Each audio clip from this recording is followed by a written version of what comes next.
नमस्कार मित्रों, आनंद टीवी पर आप सभी का स्वागत है। तो आज हम जानेंगे आचार्य चाणक्य नीति के अनुसार एक पति को अपने ससुराल में क्यों नहीं ज्यादा देर तक रुकना चाहिए। हमारी इस वीडियो को अंत तक जरूर देखें।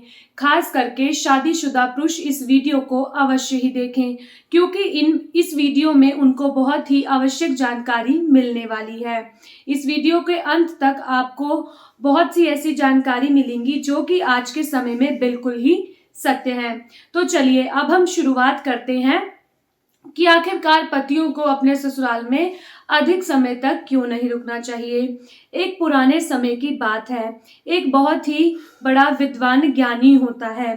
पूरे गांव में उसकी प्रशंसा होती है। सभी लोग उसके पिता से उसकी बहुत प्रशंसा करते हैं कि आपका पुत्र बहुत ही कुशल ज्ञानी है।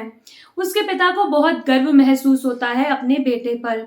लेकिन जब वो बेटा अपने पिता के पास बैठता है और उनसे पूछता है कि पिताजी आप मेरी प्रशंसा क्यों नहीं करते, तो उसके पिता बोलते हैं कि मुझे ऐसा तुम में कुछ खास नहीं दिखता। जिस दिन मुझे लगेगा कि तुम बहुत बड़े विद्वान हो, मैं उस दिन तुम्हारी प्रशंसा खुद करूंगा। उस पुत्र को उस वक्त बहुत दुख होता है और वह उस दुख से इतना दुखी हो जाता है कि वे अपने पिता को कुल्हाड़ी से मारने तक की सोचता है।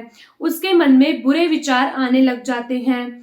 वे रात के दिन कुल्हाड़ी लेकर अपने पिता को मारने के लिए जाता है और वे वहां जाकर देखता है कि उसकी माँ पिता से बात कर रही होती है कि आप अपने ही पुत्र की बुराई क्यों करते हैं।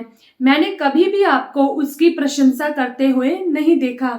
ऐसा क्यों? उस वक्त वो कहते हैं कि हे भाग्यवान, वो मेरा पुत्र है। मैं जानता हूँ कि वो बहुत बड़ा विद्वान है, ज्ञानी है और कुशलता है, यानी कि पूरा गांव उसकी बहुत प्रशंसा करता है। मैं पीठ पीछे उसकी बड़ाई करता हूँ, मगर मुंह पर उसकी बड़ाई कभी नहीं करता, क्योंकि मैं नहीं चाहता कि मेरे पुत्र में घमंड आए।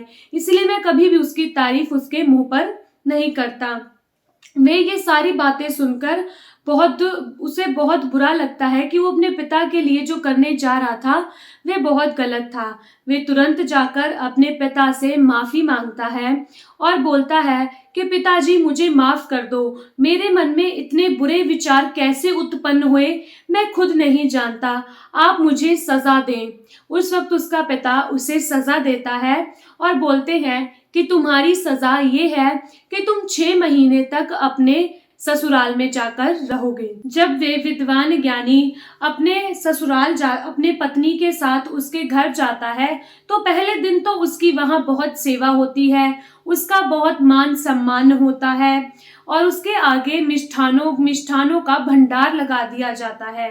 और कुछ समय बाद मिष्ठानों की संख्या की कमी होने लगती है और उससे ज्यादा कुछ समय बाद उसको बासी खाना दिया जाता है और उससे घर के कामकाज भी करवाए जाते हैं।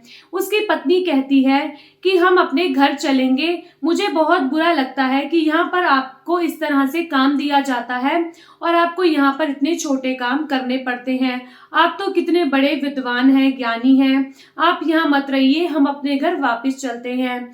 उस वक्त वे कहता है कि मैंने अपने पिता को वचन दिया है कि जहां भी मेरा अधिक सम्मान होता है मैं वहां रहूंगा और मैं अपने पिता को वचन देकर आया हूं, मैं 6 महीने से पहले यहाँ से कहीं नहीं जाऊंगा।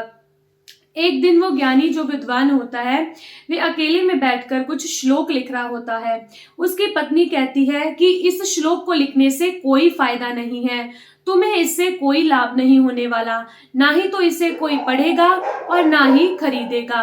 उस वक्त वे बहुत ही परेशान हो जाता है और उसका पति कहता है कि इन श्लोकों में बहुत शक्ति है और ये बाजार में आसानी से बिक भी जाएंगे। तो वो पत्नी उनके श्लोकों को बाजार में जाकर बेचने लगती है। वे देखते हैं कि बाजार में सभी मनुष्य कुछ ना कुछ खरीद रहे हैं, लेकिन उसके श्लोक की किताब को कोई भी नहीं खरीद रहा। उस वक्त वहां पर एक राजा होता है। उसका कार्य ये होता है कि यदि बाजार में कोई वस्तु नहीं बिकी होती तो वह राजा उस वस्तु को खरीद लेता है। कि वहां जाकर वो देखता है कि एक महिला उस किताब को लेकर बैठी है और उसकी किताब नहीं बिकी। वे बोलता है कि ये श्लोकों की किताब का क्या मूल्य है। वो बोलती है कि 100 सोने की मुद्राओं इसका मूल्य है। तो वह राजा वचनबद्ध होता है और 100 सोने की मुद्राएं देकर वह श्लोक की किताब खरीद लेता है। उसकी पत्नी बड़ी खुशी के साथ घर वापस जाती है और उस लड़की के माँ बाप कहते हैं कि आज तो तुम बहुत मोटी कमाई कर आई हो, और उसके पति का सम्मान करने लग जाते हैं और अपनी बेटी का सम्मान करने लग जाते हैं और फिर से अपने जमाई को मिष्ठान खिलाने लगते हैं, फिर से उसका मान सम्मान करने लग जाते हैं। तो मित्रों, साफ सी बात है कि जो इंसान पैसे वाला है उसी की कदर की जाती है। जो मनुष्य ज्यादा देर तक अपनी पत्नी के घर में रुकता है, इससे उसके मान सम्मान को ठेस पहुंचती है। इसीलिए एक शादीशुदा पुरुष को अपने पत्नी के घर में ज्यादा समय तक नहीं रुकना चाहिए, क्योंकि यह उसके अपमान का कारण बन सकता है। मित्रों, अगर आज की ये वीडियो आपको हमारी अच्छी लगी हो तो कमेंट कर जरूर बताएं और इस वीडियो को ज्यादा से ज्यादा शेयर करें। नमस्कार।